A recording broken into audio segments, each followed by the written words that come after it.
Hello friend, welcome back to my channel. उम्मीद करता हूँ कि आप सब लोग सही सलामत होंगे और मेरी स्टोरी लाइन को एंजॉय कर रहे होंगे। मैं दुर्गेश्वर रॉय हूँ आप लोगों के साथ और आप लोग सुन रहे हैं बीएल्ला बॉन्शियन हिंदी में। तो चलिए, आई एम डेविल का पार्ट 2 चालू करते हैं। पर पार्ट 2 चालू करने से पहले मेरी आप सब लोगों से एक रिक्वेस्ट है कि प्लीज़ जो कोई भी मेरे चैनल पर नए हैं, प्लीज़ मेरे चैनल को सब्सक्राइब करिए ताकि आगे जाकर मैं आप सभी के लिए ऐसे ही वीडियो ला सकूं। मैंने पहले भी बोला है, मैं मेरे चैनल पर कोई भी मेंबरशिप चालू करना नहीं चाहता हूँ। मैं सबको ये स्टोरी फ्री में सुनाना चाहता हूँ। बस इसके लिए आप लोगों को मेरे चैनल को सब्सक्राइब करना होगा। मुझे मेंबरशिप चालू करने का कोई इरादा नहीं है। मैं फ्री में ही सबको ये स्टोरी रीड करना चाहता हूँ। और स्टोरी के बारे में मैंने पिछले एपिसोड में बताया था, ये स्टोरी जितनी ज़्यादा टॉक्सिक है उससे भी ज़्यादा इमोशनल है। कैसे एक एंजल जो डेविल बन गया, क्या इसके अंदर का एंजल अभी भी ज़िंदा है या पूरी ज़िंदगी ये ऐसे डेविल ही बन के रहेगा, तो ये तो हमें आगे ही पता चलेगा। तो ज़्यादा देर न किए हुए चलिए स्टोरी को चालू करते हैं। मैं दुर्गेश्वर रॉय हूँ आप लोगों के साथ और आप लोग सुन रहे हैं बी लव ऑन्शियन हिंदी में। तो चलिए, आई एम डेविल का पार्ट 2 चालू करते हैं।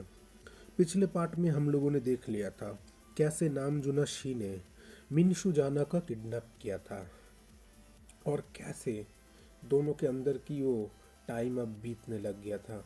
तो चलिए अब आगे का पार्ट स्टार्ट करते हैं। नामजुना, जिसने मिनशु के गर्दन पे एक बहुत ही ज़ोर से बाइट किया था और मिनशु जो बहुत ही ज़ोर से चीख रहा था। नामजुना अभी उसकी ये चीख ही निकालना चाहता है।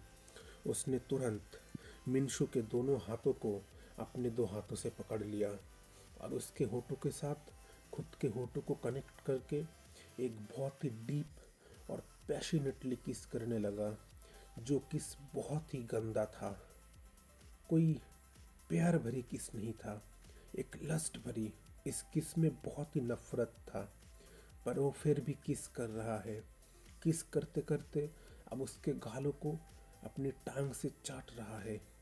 चाटते चाटते नामजुना मिनशी के दोनों गालों पर बाइट कर दिया और अब वो मिनशु के पूरे बॉडी पर बाइट करना शुरू कर दिया। उसके नेक, उसके चेस्ट, उसके बेली, उसके हाथ।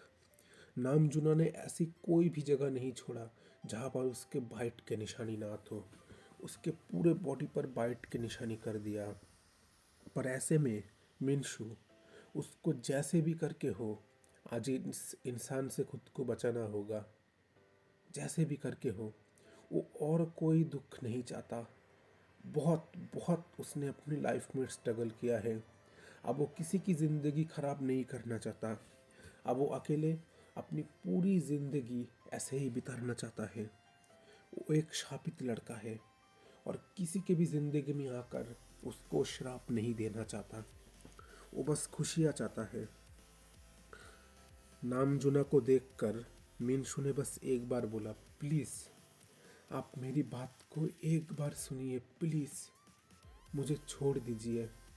मुझसे गलती हो गई, मैं माफ़ी चाहता हूँ। मैंने जो जो काम किया वो हर चीज़ के लिए आपसे मैं माफ़ी चाह रहा हूँ, पर प्लीज़ मेरे साथ ऐसा मत करिए। कहा आप और कहा मैं, आपको मुझसे भी अच्छे अच्छे अच्छे लड़के मिल जाएंगे। प्लीज़ आप मुझे छोड़ दीजिए। मेरा और आपका कोई भी कंपटीशन नहीं चलता। आप खुद को देखिए, आपकी पर्सनैलिटी को देखिए, आपको देखिए और आप मुझे देखिए। एक बार आप सोच के देखिए सिर्फ, प्लीज़। पर नामजुना जो इस वक्त बहुत गुस्से में है, पर वो अभी अपने मन में कह रहा, कैसे सोचूं? तुम्हारे अलावा क्या ज़िंदगी में किसी को प्यार किया है? तुम जैसे भी हो, मुझे तुम उस हालत में ही पसंद हो। कैसे कैसे मैं किसी और को सोचूं? अब हमें एक छोटा सा फ्लैशबैक दिखाया जाता है, आज से करीब 7 साल पहले का। एक स्कूल, जिस स्कूल में एक बच्चे को आसपास के बहुत सारे बच्चे बुली कर रहे हैं। सब बच्चे कह रहे हैं, अरे इसकी तो हाइट नहीं बढ़ती, ये तो बच्चा जैसा है, इसकी हाइट नहीं बढ़ती, देखो ना कितना छोटा है, कितना दुबला पतला है, एकदम बेकार दिखता है ये लड़का। कैसा दिखता है।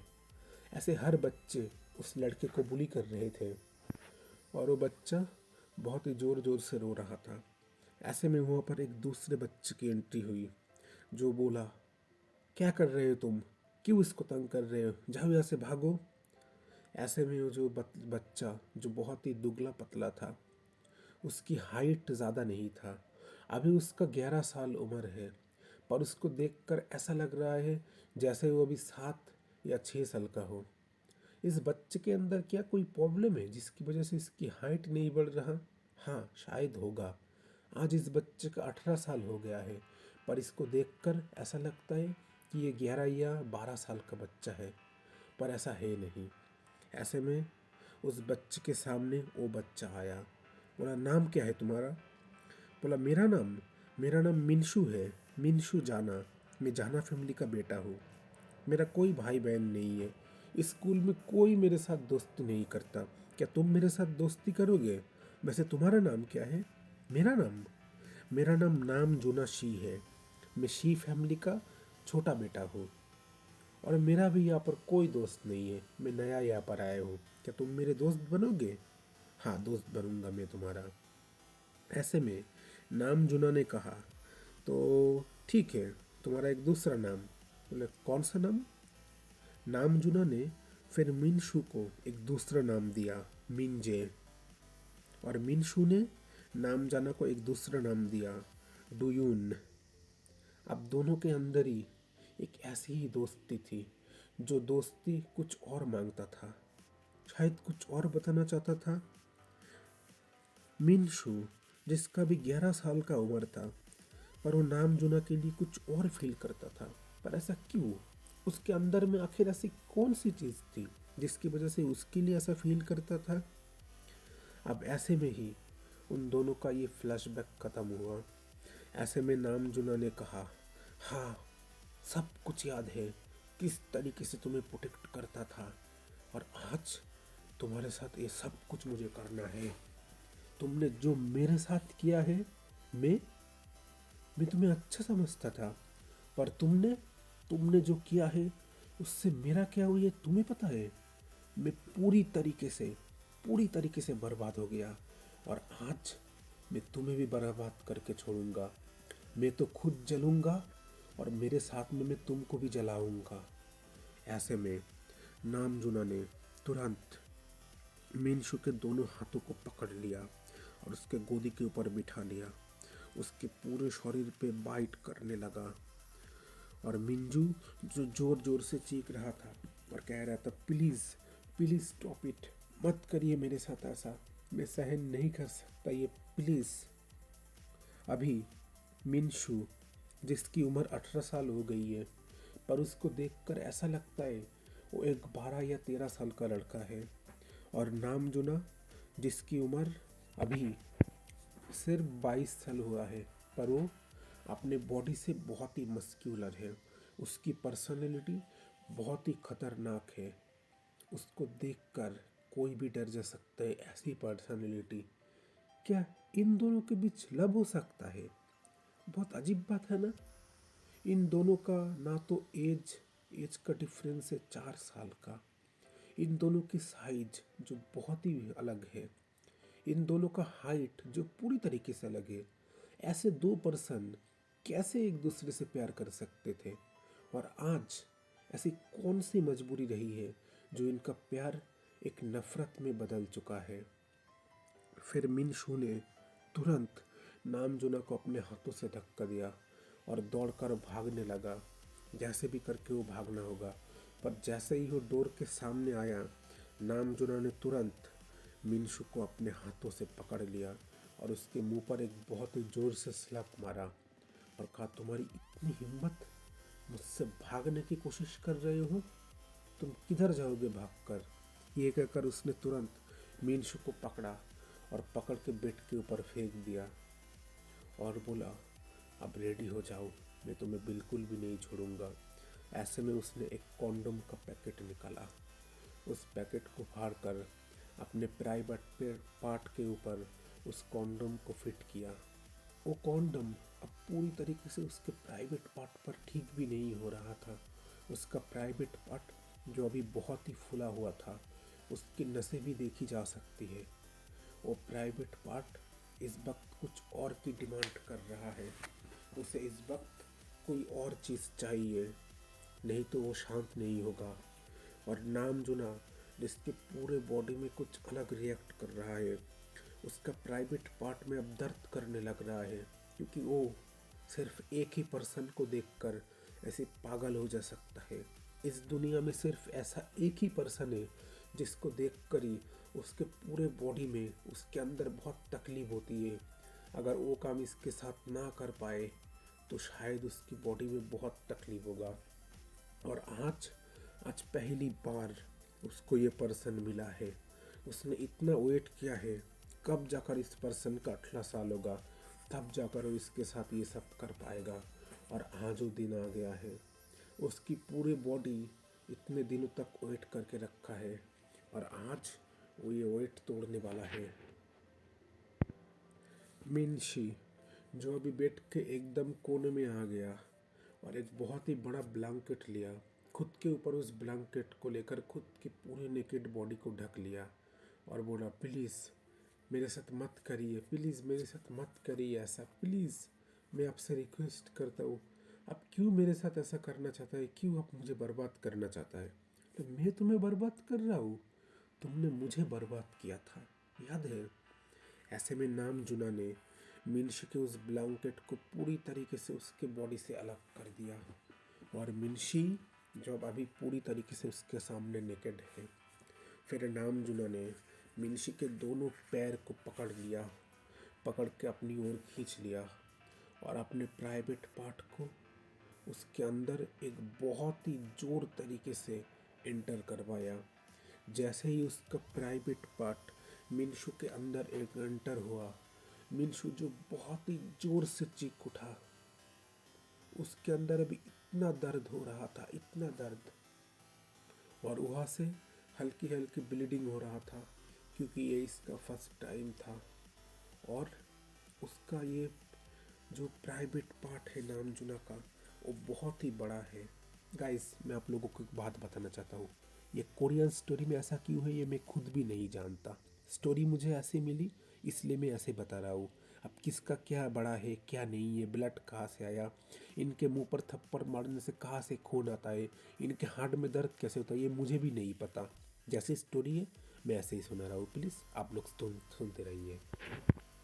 मिनशू जो अब नाम जाना के चेस्ट के ऊपर बहुत ही ज़ोर ज़ोर से अपने हाथों से मार रहा था, उसके चेस्ट के ऊपर अपने नाखूनों से खरोच रहा था और ज़ोर ज़ोर से चीख रहा था, कह रहा था, छोड़ दीजिए मुझे प्लीज़।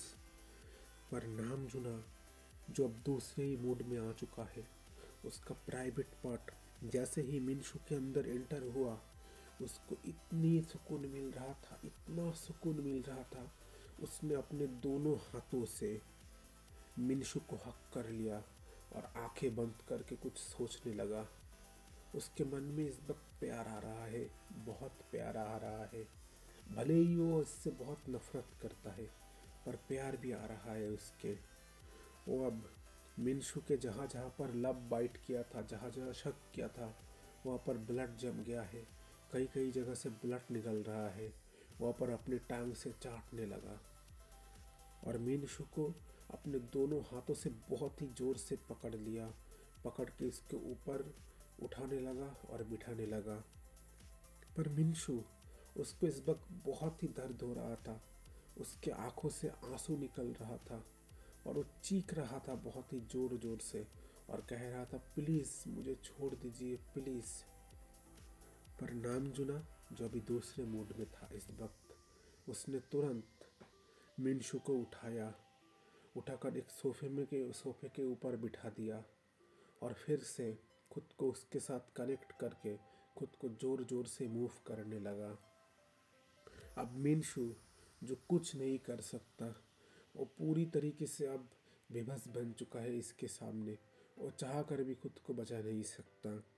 नामजुना ने अपने एक हाथों से मिनशू के दोनों हाथों को पकड़ लिया और उसके चेस्ट के ऊपर अपना मुंह रखकर उसके निप्पल पे अपने टंग से चाटने लगा और खुद को बहुत ही जोर जोर से मूव करने लगा। ऐसे ही 5-10 मिनट करके फिर से उसने नामजुना ने मिनशू को गोदी में उठाया और फिर जाकर टेबल के ऊपर बिठा लिया और मिनशू के दोनों पैर को नामजुना ने अपने कंधे के ऊपर बिठा लिया और फिर से उसको मूव करने लगा। ऐसे ही बार बार वो मूव करते जा रहा है और इधर मिनशू, जिसके आंखों में बहुत आंसू थे, वो सिर्फ रो रहा है पर वो कुछ नहीं कर सकता। वो खुद को बचाने की कोशिश करने की बात सोच रहा है। ऐसे में उसने देखा टेबल के पास एक बोल है जिसमें कुछ एप्पल है और उसमें एक नाइफ रखा हुआ है। उसने सोचा अभी भी उसके पास एक मौका है, वो जैसे भी करके वो खुद को बचा सकता है। उसने इस वक्त उस नाइफ को उठाया और उठाकर तुरंत नामजुना के चेस्ट के ऊपर उस नाइफ से वार किया लंबे लंबे तरीके से और नामजुना, जिसके चेस्ट के ऊपर से खून निकल रहा था। मिनशू ने तुरंत नामजुना को एक धक्का दिया और नामजुना तुरंत मिनशू से अलग होकर दूर में साइड गिर गया। अब मिनशू, जो अपने दोनों हाथों पर उस चाकू को पकड़ कर रखा है, और कहा, खबरदार मेरे पास आने की कोशिश भी मत करना। अगर मेरे पास आए तो मैं तुम्हें जान से मार दूंगा। पर नामजुना, जिसके आंखों में बहुत ही गुस्सा था, उसके चेस्ट के ऊपर कट लग गया था पर उसको इस चीज़ का कोई फर्क नहीं पड़ रहा क्योंकि वो तो जिंदा ही नहीं है। वो तो 7 साल पहले ही मर गया था। उसके साथ 7 साल पहले जो हुआ था, जो बदनामी उसकी हुई थी, उसके पूरे फैमिली के साथ जो हुआ था, इससे वो कैसे जिंदा रह सकता है? क्या वो जिंदा है? उसने अपनी उस खतरनाक भरी आंखों से मिनशू के ऊपर देखा। मिनशू, जो नामजुना को देख रहा था, नामजुना उसके सामने पूरी तरीके से नेकेड खड़ा हुआ है। उसके जिस पूरे बॉडी के नस दिखाई दे रहा है, नामजुना का प्राइवेट पार्ट, जो बहुत ही बड़ा होकर बहुत ही फूला हुआ है। उसके ऊपर जो कॉन्डोम पहना हुआ है, लग रहा है कि अभी वो कॉन्डोम फट जाएगा और उसका पूरा बॉडी इस वक्त एक शिकारी की तरह लग रहा है और उसके सामने एक हल्का सा शिकार बैठा हुआ है जिसको वो पूरी तरीके से खाना चाहता है। ऐसे में नामजुना हंस उठा, बोला, मारोगे? तुम्हें मुझे मारना है तो आओ मारो। ये रहा मेरे चेस्ट पर, क्यों? ये लो, यहाँ पर, ये दाहिने साइड नहीं, ये बाई साइड जो मेरा दिल है, इसमें अपने चाकू को घुसा दो। मैं इससे जल्दी मरूंगा, है ना? तुमने तो 7 साल पहले ही मुझे मार दिया था, अब फिर से क्या मारोगे?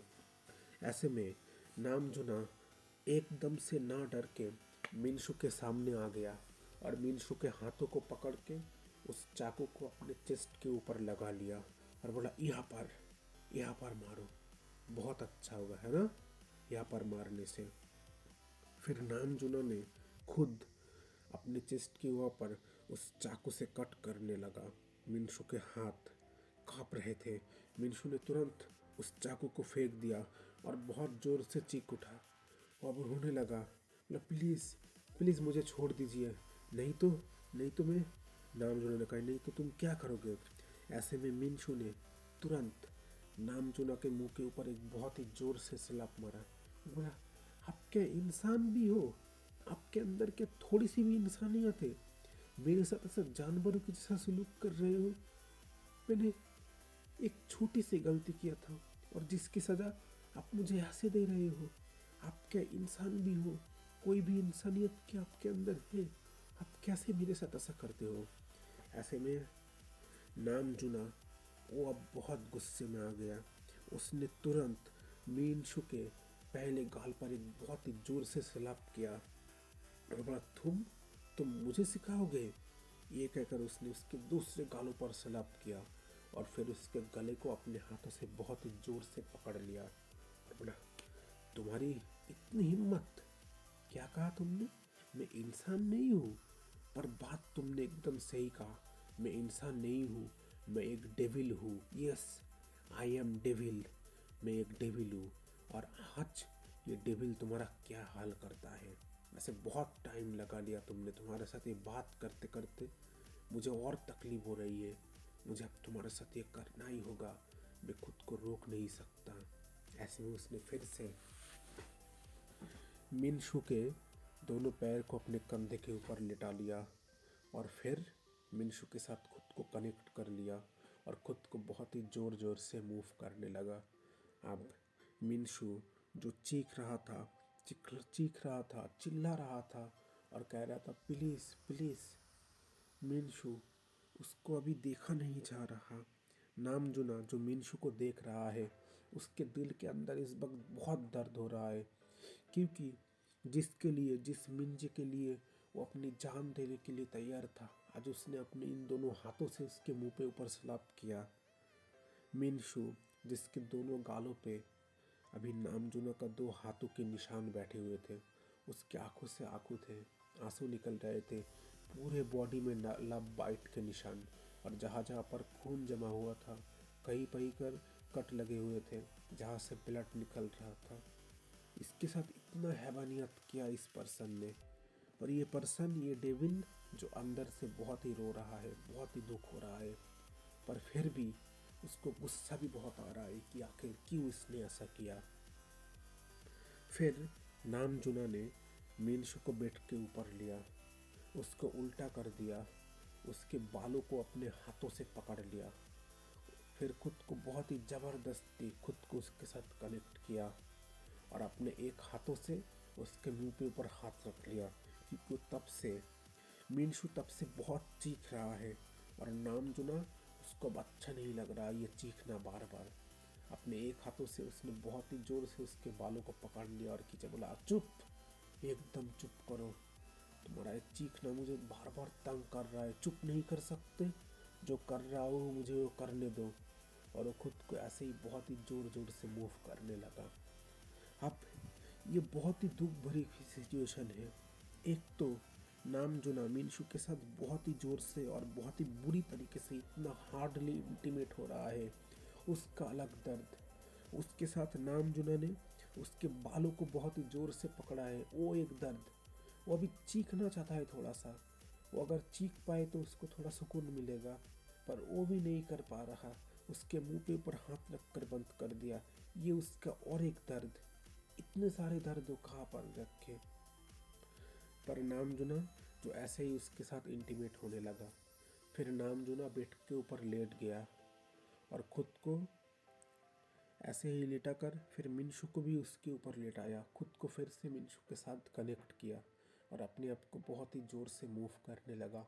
ऐसे ही मूव करते करते करीब 10-15 मिनट होने के बाद वो अब उसके अंदर रिलीज़ हो गया।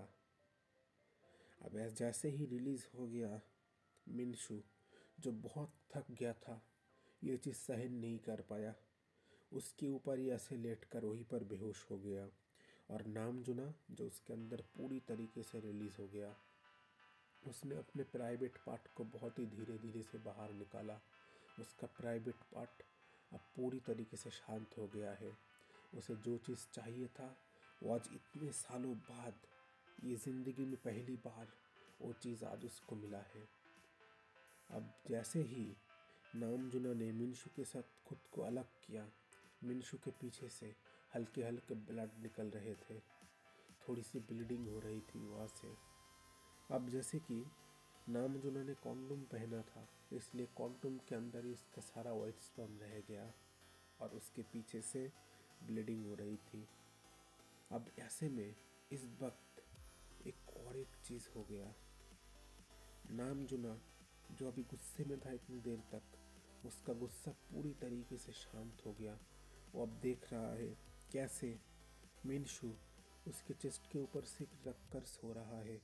ये जैसे ही देखा, नामजुना के आंखों में इस वक्त बहुत आंसू थे। वो अब बहुत ही जोर से चीख उठा।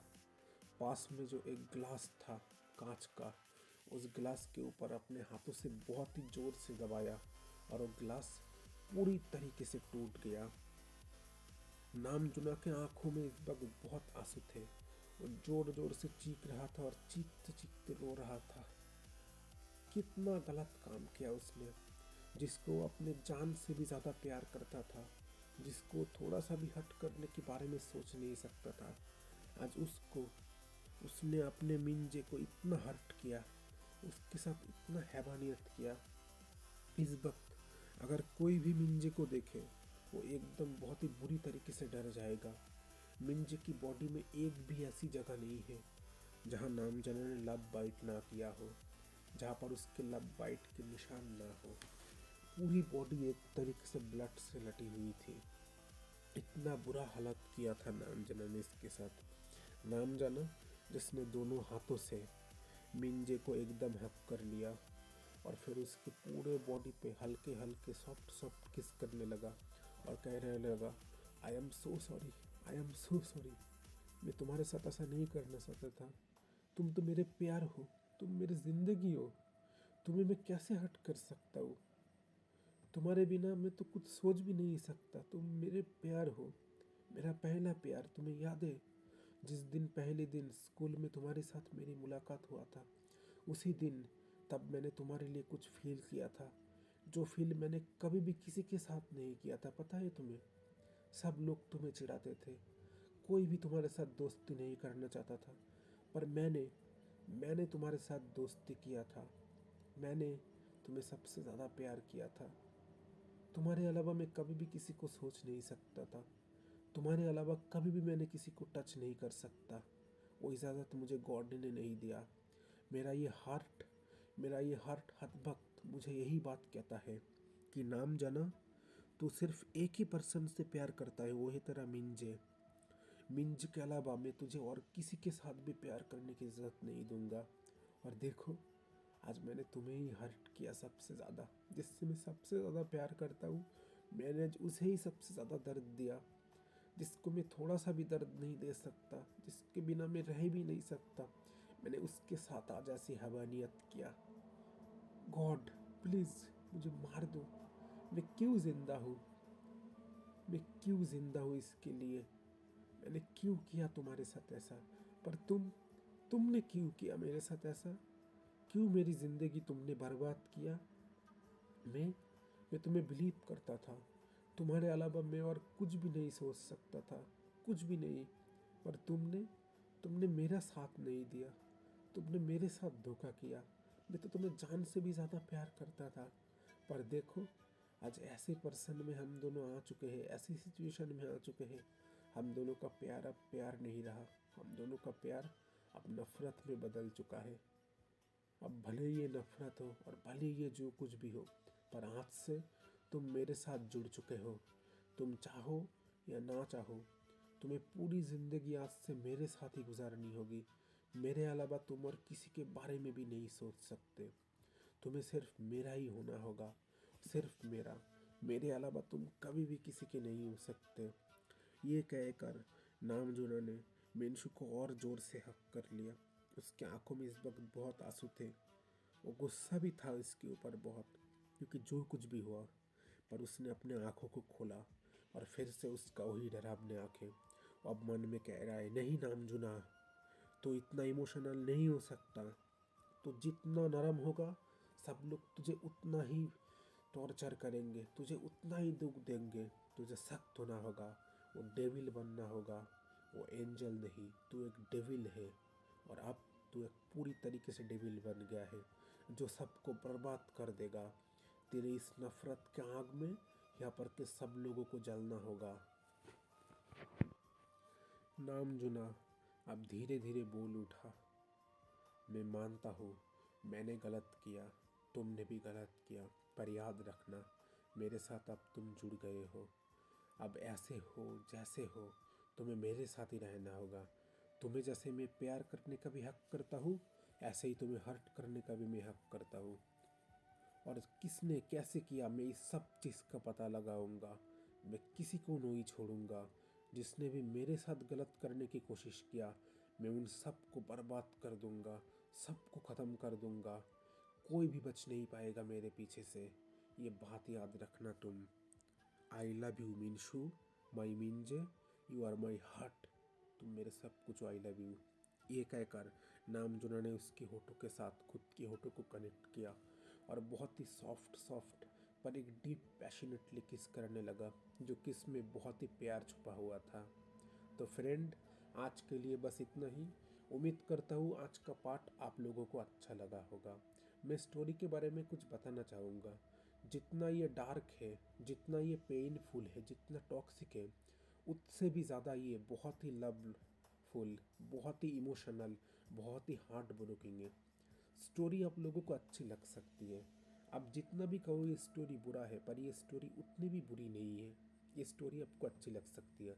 पर हाँ, मैं एक बात कहना चाहता हूँ, स्टोरी के कैरेक्टर जिनके नेम आपको बहुत ही अलग लग सकता है। दूसरा, ये कोरियन स्टोरी है, इसलिए बात बात पे आपको ज़्यादा इमोशनल दिखाना ये हो सकता है।